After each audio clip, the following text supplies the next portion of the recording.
You ever wonder what's really going on at the world's most exclusive parties? We see the paparazzi flashes, right? The glamour of the red carpet. But the real story, the one that matters, almost always happens far, far away from any camera.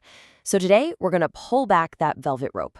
We're diving into a world of secret gatherings, from some seriously clever rule bending all the way to parties so lavish they basically operate in their own reality. So that's the big question, isn't it? What really happens behind that velvet rope? Our journey today is going to start with a surprisingly clever party hack, and it's going to end in the inner sanctums of the ultra-wealthy, where, the rules of normal life just don't seem to apply.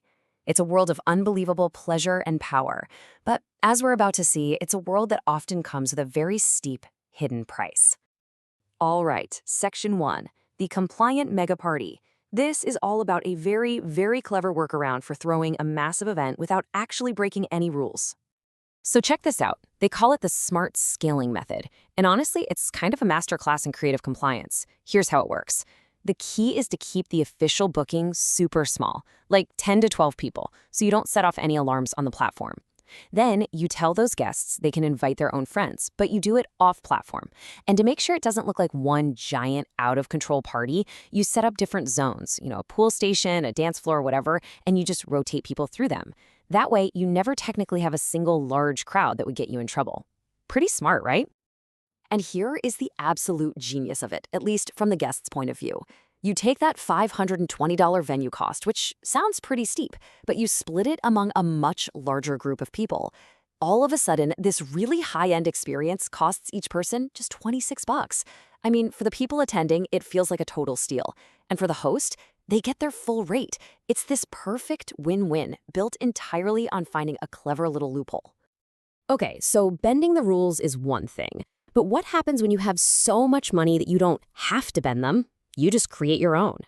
We're about to enter a world where rules are, well, they're more like suggestions. And people can become part of the decor.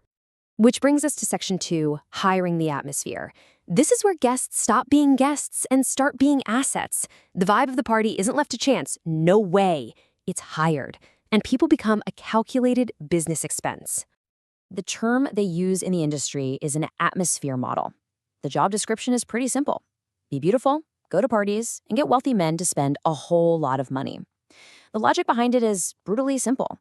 You fill a club or a party with gorgeous women, and the rich guys will stick around longer and open their wallets wider. One model put it perfectly. She said, "We were like undercover salespeople."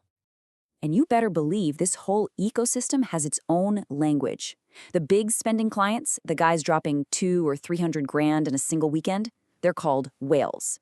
And the people who connect these whales to the venues and the models, those are the VIP hosts, or feeders. They are the ultimate gatekeepers, and they curate every single aspect of the experience just to keep the money flowing. And their most important product, by far, are the women. But this is exactly where all that glamour just completely evaporates. As one anonymous model explained, the problem is men like to test their boundaries, and a lot of young women get pushed or coerced into doing things they never, ever signed up for. See, when you're literally being paid to be at the party, some of these clients start to feel a sense of ownership. What starts out as a fun party gig can spiral into something much, much darker. And the dangers? They are terrifyingly real. Models are often silenced right from the get-go with non-disclosure agreements. Inappropriate touching? It's often just considered part of the job. But it gets worse. VIP hosts have been known to supply their clients with drugs, including G, a well-known date rape drug. And as the demand for new faces grows, promoters have even been caught trying to recruit underage girls straight from college campuses. So, for Section 3, let's head offshore. We're talking about partying on the open sea, the floating kingdoms of the super rich, far away from any prying eyes. The industry just calls it yachting. It's this open secret where women are paid to be guests on these massive yachts, completely blurring the line between partygoer and escort. The whole arrangement is intentionally ambiguous, and at the end of the trip, envelopes full of cash are handed out. How much is in the envelope depends on how famous you are and on what kind of favors were performed. I mean, the scale of wealth we're talking about is just staggering. Just look at two of the yachts you might see at the Cannes Film Festival. You've got the Serene, worth $500 million. Then there's Roman Abramovich's Eclipse, valued at over $1 billion. These aren't just boats with spas and helipads. No, these are floating extensions of personal kingdoms, and they operate with their own set of rules. So you have to wonder, why would a successful actress or model do this? It's not just about the cash. It's about access. A single weekend on the right yacht can put you in a room with the directors and producers who can literally make or break your entire career. As one source put it, there's a reason these women are suddenly being elevated and seen everywhere. It's a transaction, their beauty and youth in exchange for power and connections. For a lot of these women, the only way to get through it is to treat the whole thing like a performance. As one actress revealed anonymously, she saw it as an acting job. She would just play the model part to a T. It's a survival mechanism, right? A way to detach from the reality of being groped or filmed while you're unconscious and just generally being treated like property. She needed the money, she needed the connections, so she just played her role. Okay, Section 4, cleaning up the aftermath. So far, we've focused on the guests, the partiers, but every single one of these parties has an invisible cost, and it's paid by the people who have to clean up the mess. Let this number sink in for a second. $250,000.